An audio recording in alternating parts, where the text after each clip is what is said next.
goosebumps every time, yeah, 713. Through the 281, yeah, I'm riding. Why they on me? I'm flying. Sipping low-key. I'm sipping low-key and hiding. I get those goosebumps Newcastle United. Come around, Wembley is a place for you ease my mind. You make everything feel fine. Worry about those comments. I'm way too numb, yeah. It's way too dumb, yeah. I get those goosebumps every time. I need the high, throw that to the side, yo.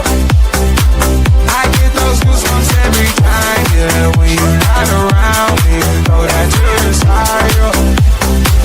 I get those goosebumps every time.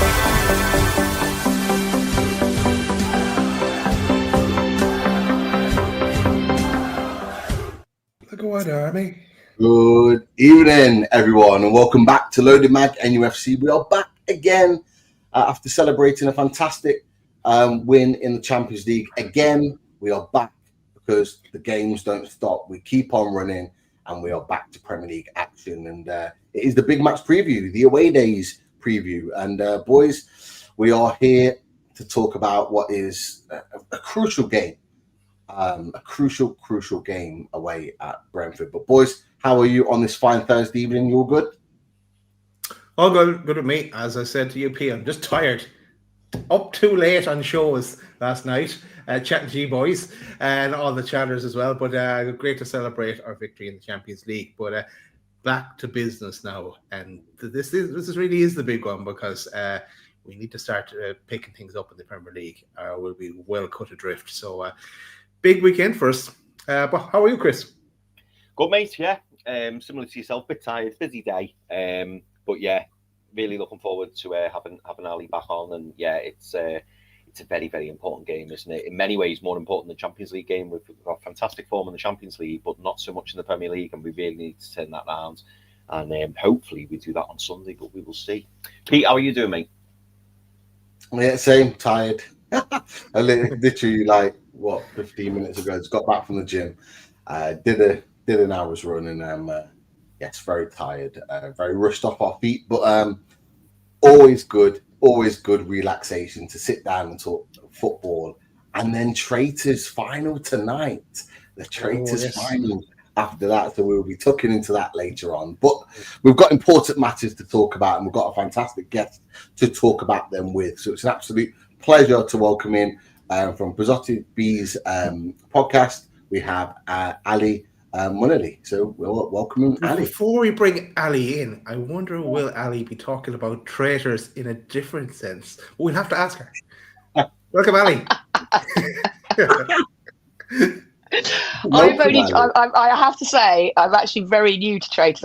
I'd never watched it before, and then I downloaded this series onto to come back from Grimsby when we played the cup match the other day, and I was hooked after 2 episodes. And it's like, my only question has been, are they always this stupid? But yeah, I'm looking forward to it as well. But I think our major disappointment for the weekend is that we won't be able to give Wissa abuse in person. Yeah, absolutely. But look, the pleasure to have you on. I think we feel about him the same way you feel about Isak. Yeah. I don't think either of them covered themselves in glory, shall we put it that way, over the summer. Agree. I think there'll be a handshake there in full agreement with both sets after this summer, that is for sure. But let's talk about something positive to begin with, before we get into Brentford and Newcastle and the game, etc., etc. The German squad was released today, and happy news on both sides of things, because not only is Nick Altameda and Malik Chow has got his call up, been recalled to the German national side. A certain Brentford player has been called as well. Kevin Schade has been called for it. I think the first time, Alli, you might want to correct me on that. First time call? No, I think he has been in once before. I think, was it last season? He was in one squad once before. I was quite surprised. I think any Brentford fan will tell you they were quite surprised, because he's not been in the best of form this season, and certainly last week against Palace he had an absolute awful game. Harry stayed on the pitch for 90 minutes, so it was actually quite surprising, because he's a bit out of form at the moment, if I'm honest. So yeah, hopefully it'll give him a bit of a lift, and he'll score a couple of goals on Sunday. Absolutely. I think if we get a Germany 4-0 win, Volta with a couple and Kayode with a couple, I think both sets of fans will be happy in that international break. But look, it's been a bit of an up and down season for both teams so far with Newcastle United. We've been talking about the fact that we can't win away. I think it's April last season we won our last away game, and we seem to be really strong at home. Like we did have a little brief chat before we went live, but just for our viewers, like how has it been for you as a Brentford fan? Like, how has your season been? How's it feeling? Has it been a little bit up and down like Newcastle United's? We're in a similar position in the league. Yeah, it has been really up and down. I mean, we've had we started off with an absolute shocking performance away to Forest, although there were a few extenuating circumstances to that in terms of the players that were available for selection. We put in some good performances at home. Obviously, we've beaten Liverpool, we've beaten United, we've come from behind to draw with Chelsea, but our away form we've struggled away, as we did last season for the first half of the season. Struggled to get away and not picked up any points away. The performance away at Fulham was absolutely let's try. I think we've all tried to wipe that one from our memory banks, because local rivals, it's like you guys turning up to Sunderland and putting in the worst performance for about 3 years. And then the Palace game this weekend was sort of like we were just really flat.